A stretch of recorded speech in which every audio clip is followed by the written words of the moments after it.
And now, the last word with Rick Casey.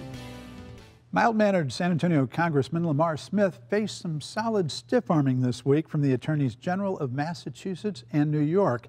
2 weeks ago, Representative Smith, who's chairman of the House Committee on Science, Space, and Technology, sent extraordinary subpoenas to both attorneys general. He demanded that they turn over any and all correspondence, emails, and other records concerning their staff's communications with environmental organizations in connection with an investigation of Exxon Mobil.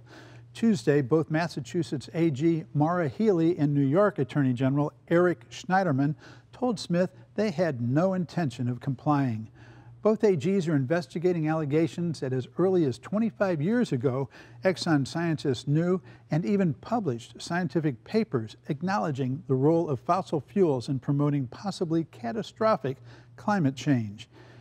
Yet the corporation reportedly cut back on its research budget in the 1990s and started doling out millions to so-called think tanks and other organizations engaged in climate change denial.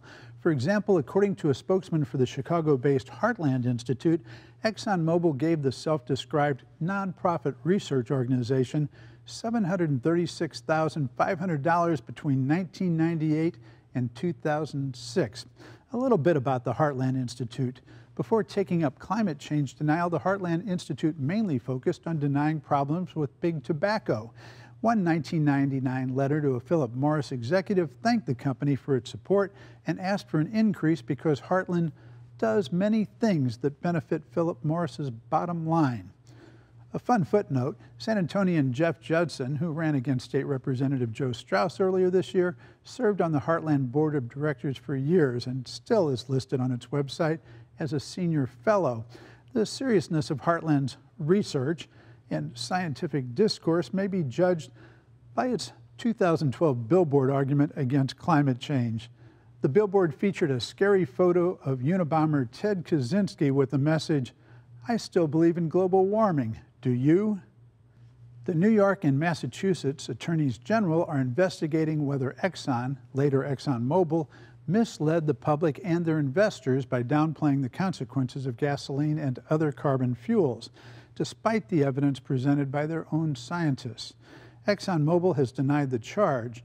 The great irony here is that we've acknowledged the risks of climate change for more than a decade, have supported a carbon tax as the better policy option, and spent more than $7 billion on research and technologies to reduce emissions, a spokesman told the New York Times last month.